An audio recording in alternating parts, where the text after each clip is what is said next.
Well, it's October 15th again. It's the fifth video or fourth, whatever. But now I realize where it's all going. I started off, this is 1 through 9, these short little videos, and one was Dharma, following that wavelength, that path that fits you. Go watch that one. I think it's number 1 and 2 or something like that. And I just enjoy doing these videos. And quite frankly, it's a form of worship or meditation because I think all of these are truths. And if you're reflecting on truths, you feel good. And so now there's, I guess, these last 4 are going to be 4 different paths, 4 different books. But quite frankly, they're all the same. They're going to be talking about love, compassion, worship. They talk about the mind and how it all works. So we had the great Ramakrishna on Bhakti Love, and then Patanjali talking about the mind. And this is the great Shankara, the crest jewel of discrimination, a quote from there. So why don't we just go right to it and read it. Now if you know my other videos, I've gone over this one several times, but I'm just taking this as part of this series as a path. And if you look at it, it really is communicating the steps, similar to all the rest. Of the steps to liberation, the first is declared to be complete detachment from all the things which are non-eternal.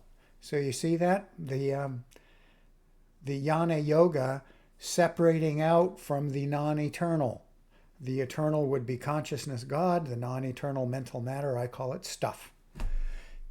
Then comes the practice of tranquility, self-control, forbearance. I think there's another place where it actually says calm. Oh, there it is, tranquility. You know, I was going along meditating one day and I said, well, that's interesting. I think I can be calm and tranquil. Oh, man. There's a lot of work to go on that one.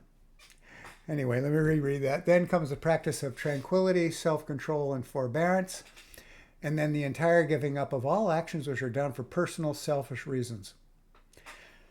Then the disciple must hear the truth of Atman, God consciousness, and reflect on it, meditate on it constantly without pause for a long time. Thus the wise man reaches the highest state in which consciousness of the subject and object is dissolved and infinite unitary consciousness alone remains, and he knows the bliss of nirvana while still on earth. Maybe we know exactly what all these words say if we get there.